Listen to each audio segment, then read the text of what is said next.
Bonjour à tous et bienvenue dans ce sixième chapitre de notre formation Python. On a vu le cerveau de notre code avec les conditions et on a automatisé les tâches répétitives avec la boucle while. Aujourd'hui, on va découvrir l'autre grande boucle, la boucle for. Elle est bien plus structurée, plus élégante et surtout, elle est faite pour itérer sur un nombre exact de fois ou parcourir des séquences de données.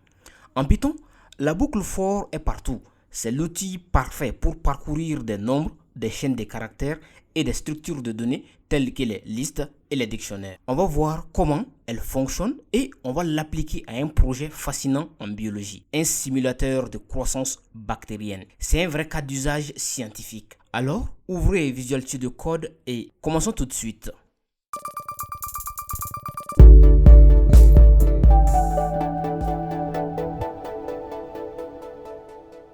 Avant de plonger dans la boucle for, faisons une comparaison rapide avec la boucle while qu'on a vu au chapitre précédent.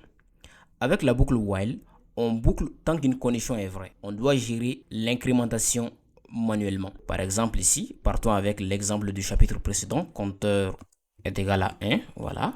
Je dirais maintenant while compteur inférieur ou égal à 5, les deux points. Ensuite, je descends la ligne, je vais mettre ici, voilà, print compteur. On affiche le compteur directement, voilà.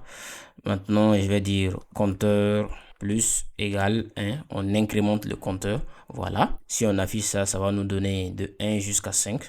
Voilà, parfait. 1, 2, 3, 4, 5. OK.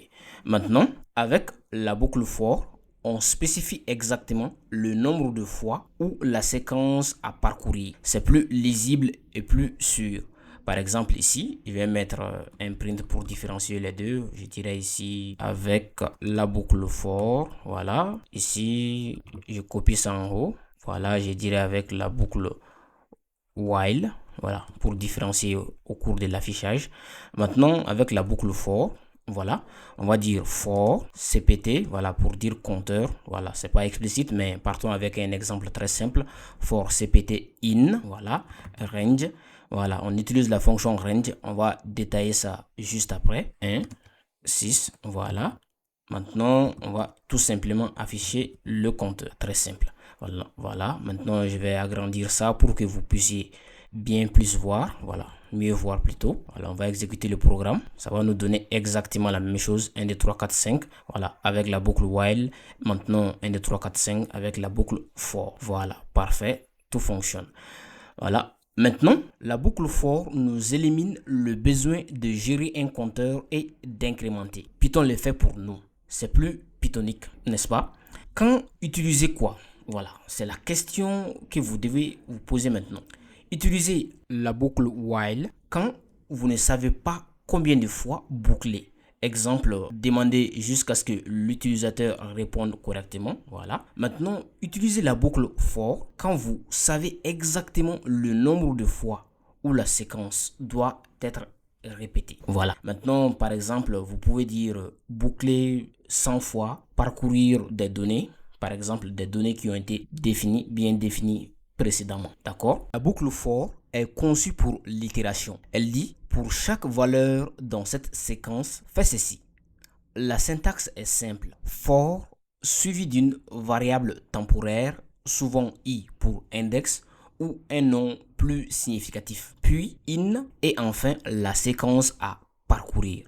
Par exemple, je vire tout ça. Je vais mettre for i in range 5. Voilà. Et j'affiche i, print i. Voilà. On va utiliser la fonction magique range. Si je mets range 5 comme ici, Python génère une séquence de nombres qui commence à 0 et s'arrête avant 5. Donc 0, 1, 2, 3, 4. Voilà. Maintenant, on va l'exécuter pour voir ce que ça va nous donner. Voilà. Vous voyez 0, 1, 2, 3, 4 et 5. Range a trois formes. Forme 1, range stop de 0 jusqu'à stop moins 1. Par exemple, ici, lorsque je mets exactement ça, voilà, vous voyez. Ensuite, la forme 2, range star stop de star jusqu'à stop moins 1. Par exemple, ici, si je modifie ça ici et que je mets 1, ensuite ici 6. Voilà, vous voyez, même chose. Et enfin, la troisième forme, range, star, stop et step, c'est-à-dire de star du début jusqu'à la fin moins 1 en sautant le step, c'est-à-dire le pas entre le début et la fin. Voilà, maintenant faisons un exemple de ça. On va dire for i in a range, on va dire 0, voilà, ça c'est le début, star. Maintenant on va dire 10. Voilà. Et le step, c'est le 2, le saut à faire, c'est-à-dire 0. Ensuite, il va aller à 2, ensuite 4, ensuite 6 et ensuite 8. Voilà. Maintenant, je vais dire les 2 points et je fais print. Voilà, je vais printer les i et on va voir ce que ça va nous donner. Voilà, vous voyez 0, 2, 4, 6, 8. Voilà, parfait. Et si on veut boucler à rebours, c'est-à-dire si on veut créer un compte en rebours, on utilise un step négatif, c'est-à-dire on va mettre le pas ou le saut en négatif. Par exemple ici, un autre exemple, je vais mettre ici, disons 5. Ensuite ici, je vais mettre 0. Et le step, ça va être moins 1. Voilà, donc le compte en rebours, c'est-à-dire 4, 3, 2, 1, voilà, ainsi de suite. Maintenant on print et on vérifie ce que ça va nous donner. Voilà, 5, 4, 3, 2, 1. Parfait, tout fonctionne. Avant de continuer, il y a un mot-clé important qu'on va rencontrer souvent. Le mot-clé passe. Passe est une instruction qui ne fait rien. Ça semble inutile, mais c'est très utile en pratique. Pourquoi? Parce qu'en Python, vous ne pouvez pas avoir un bloc vide. Si vous voulez une boucle qui ne fait rien, pour l'instant, en tout cas du moins, ou une condition en attente, vous utilisez le mot-clé passe. Par exemple, avec les while, on aurait pu écrire ici, je vire tout ça. Voilà, je vire tout ça, compteur, toujours avec compteur, voilà, compteur est égal à 0 cette fois-ci, ensuite je dirais while, compteur inférieur à 10, tant que le compteur sera inférieur à 10, ensuite je dirais compteur, je vais incrémenter le compteur directement ici, compteur plus égale 1, voilà, ensuite je dirais if, compteur, si le compteur est égal à 5, voilà, on ne fera rien du tout, on va utiliser passe. Sinon, voilà, sinon, on va afficher le compteur. Voilà, voilà, vous voyez, il faut rien. Donc, ici, on va afficher le compteur directement. Maintenant, je vais exécuter ce programme pour voir ce que ça va nous donner. Voilà, la même chose, 1, 2, 3, 4, jusqu'à 10. D'accord, parfait. C'est facile à voir. Si le compteur vaut 5, on saute et on continue. Mais avec le for, c'est encore plus courant, car on peut boucler sans faire grand chose au départ. Et regardez, on veut boucler 10 fois, mais on ne sait pas encore ce qu'on va faire, d'accord? Donc, on place un pass comme placeholder. Voilà, maintenant je vais virer tout ça et je vais partir avec l'exemple for. For jour in range, voilà, in range 1, 11, voilà. Ensuite, je ne fais rien, je passe. Donc voilà, si on exécute ce programme, ça ne va rien faire du tout. Voilà, rien du tout, d'accord? Le mot-clé passe est particulièrement utile quand vous écrivez du code étape par étape. Vous structurez la logique avec passe, puis vous remplissez les détails plus tard. C'est une très bonne pratique. Le vrai pouvoir de la boucle for, c'est qu'elle peut parcourir n'importe quelle séquence. On connaît les chaînes de caractères, les str, on connaît le nombre via range, on peut parcourir chaque lettre d'un mot. Par exemple, si je dis que mot est égal à ADN, voilà. Ensuite, je dirais for lettre, voilà. Voilà, pour les lettres in mot, voilà, les lettres de ce mot, voilà. Maintenant, je vais tout simplement afficher ces lettres. Très simple, n'est-ce pas?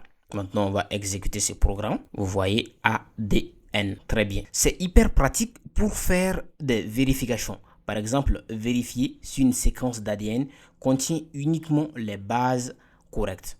A, T, G. Voilà. A pour l'adénine, T pour la thymine, G pour la guanine et C pour la cytosine. Par exemple, ici, si je dis séquence, voilà, on va dire séquence est égale à ATGC, voilà, ATGC. Voilà, maintenant je dirais for base, voilà, for base in sequence. Voilà, maintenant on va afficher seulement print, voilà, on va utiliser le f-string, voilà, notre f-string, base valide, voilà, et on va mettre les bases ici, base, voilà, vous voyez, très bien. Maintenant on va exécuter le programme pour voir ce que ça va nous donner. Exécute le programme, voilà, base valide ATGC, très bien. Même si on le verra en détail, sachez que le for est l'outil principal pour parcourir les listes. Une liste est une collection de valeurs. Quand vous avez plusieurs données, vous les mettez dans une liste et vous les parcourez avec une boucle for. Très pratique.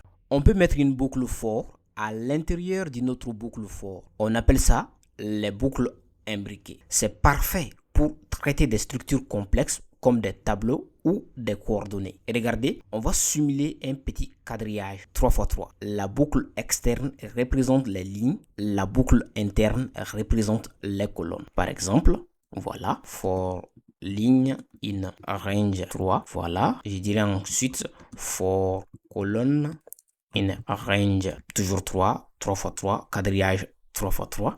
Maintenant, on va dire ici, je vais afficher ici, plutôt ici, print, on va utiliser ligne, voilà, je vais dire maintenant tout simplement, mettons nos variables directement ici, on va dire seulement ligne, voilà, ensuite ici, colonne, voilà, et on n'oublie pas notre f-string, bien évidemment, voilà. Voilà, ok, je vais exécuter le programme pour voir ce que ça va nous donner. On l'exécute, voilà, vous voyez, 0, 0, 0, 1, 0, 2 et ainsi de suite. Voilà, parfait. C'est la base pour créer des structures DD, analyser des données ou parcourir une grille comme une plaque de culture microbiologique. Ça tombe bien. Maintenant, appliquons ça au projet simulateur de croissance bactérienne. Les bactéries se reproduisent par division binaire. Chaque cycle, chaque heure, une bactérie devient 2. Donc, après 24 heures, si on commence avec une bactérie, on en aura 2 puissance 24. C'est une croissance exponentielle. On va créer un programme qui simule cette croissance heure par heure. On affiche le nombre de bactéries à chaque heure. On commence par définir nos variables, le nombre de bactéries initiales et le nombre d'heures. D'accord? Maintenant, bactérie est égal à 1. Voilà, pour une bactérie. Ensuite, heure totale est égal à 8. Donc, commençons avec 8 heures. Voilà. Ensuite, on utilise une boucle for pour simuler chaque heure. À chaque itération, on multiplie par 2. D'accord? Maintenant, for heure in range 1, heure totale plus 1. Voilà. Ensuite, on va descendre à la ligne et on dira que bactérie, voilà, bactérie est égal ici, voilà, je vais changer ça ici parce qu'on doit mettre S, voilà. Bactérie est égal à bactérie, voilà, plus, excusez, plutôt multiplié par 2. Voilà. Maintenant, on va afficher tout ça. On va dire print f-string. Excusez, print f-string heure. Voilà. On va mettre l'heure ici. Ensuite, on va mettre les 2 points. Voilà, pour pour un meilleur affichage. Voilà, bactérie. Et nous allons mettre bactérie. Voilà, très simple. Bactérie. Voilà, très simple. Voilà. Et voilà. C'est une simulation simple, mais qui montre parfaitement comment les données biologiques peuvent croître rapidement. Maintenant, testons notre programme pour voir ce que ça va nous donner. Python, simulateur, voilà, simulateur de croissance bactérienne.py. Et je clique sur Entrée. Voilà, je vais faire agrandir pour que vous voyez ce que ça donne réellement. Voilà, vous voyez, à l'heure 1, on a 2 bactéries, à l'heure 2, on a 4 bactéries, à l'heure 3, on a 8 bactéries, ainsi de suite, jusqu'à obtenir en 8 heures 256 bactéries. D'accord. Maintenant, enrichissons le projet. On va ajouter une analyse. À quel moment les bactéries dépassent un seuil de 10 000? D'accord? On ajoute une condition dans la boucle. Si le nombre dépasse 10 000, on affiche une alerte. D'accord? Maintenant, on va dire que l'heure totale est égale à 25 et je vais définir la variable seuil à 10 000.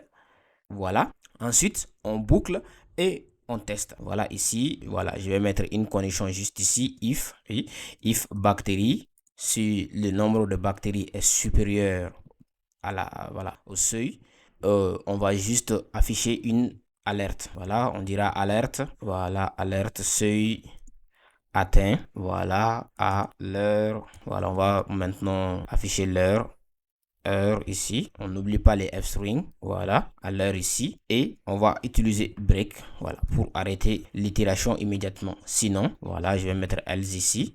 Sinon, on affiche notre message précédent.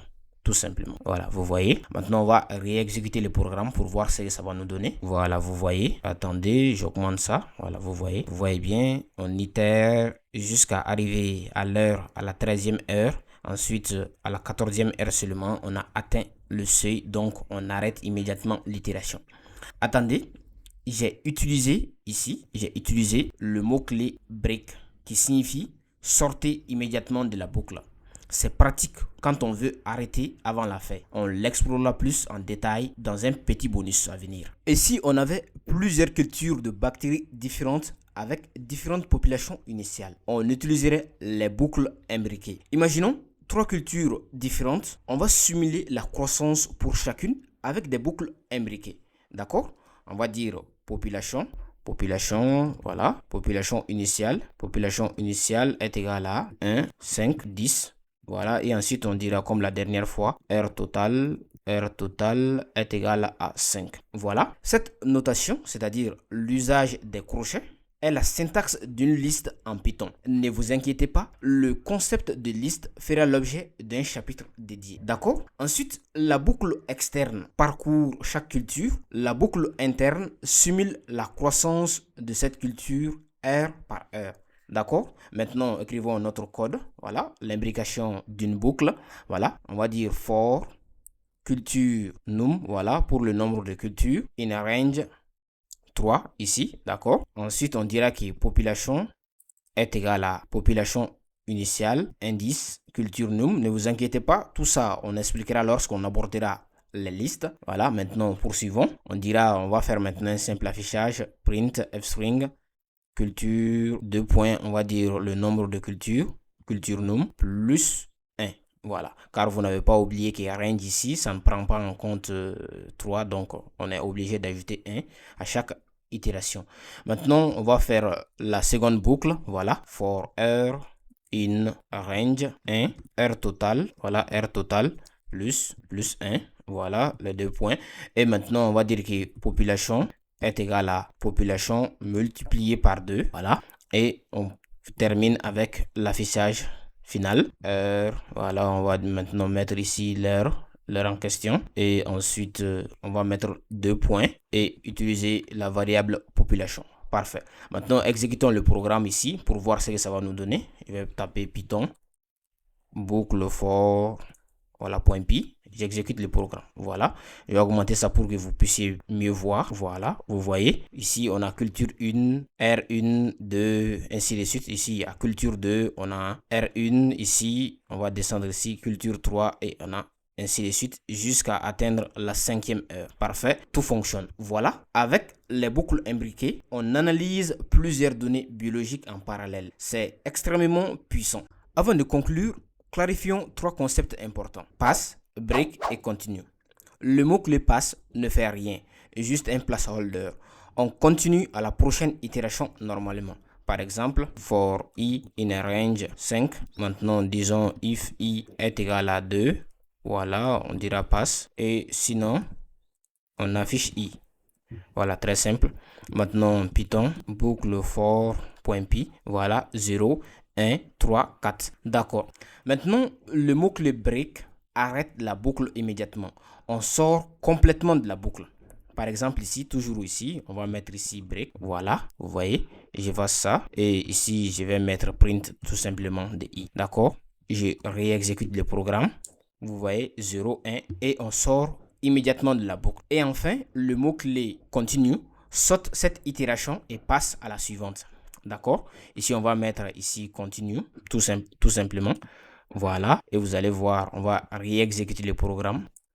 Vous voyez 0, 1, arrivé à 2, on saute et on continue avec 3, 4. Parfait. Parfait. On a maîtrisé la boucle for. Et retenez bien les points clés. La boucle for est faite pour l'itération sur des séquences ou un nombre exact de fois. La fonction range génère des séquences de nombres avec contrôle total du début, la fin et l'incrément. Les boucles imbriquées permettent de traiter des structures complexes comme des données biologiques multiniveaux. Le pass est un placeholder, aucune action.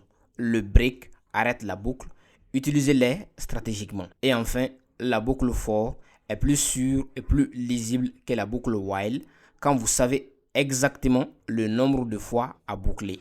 Dans le chapitre prochain, le chapitre 7, on va faire une révision complète de tout ce qu'on a vu, des fondations jusqu'aux boucles, Et on va s'attaquer à un projet intégré, un quiz Python Master. On va utiliser tout ce qu'on a appris pour créer un vrai questionnaire en console. Si cette vidéo vous a plu, n'oubliez pas de la liker, de vous abonner et d'activer la cloche de notification pour ne rien manquer de nos prochaines vidéos. À très bientôt.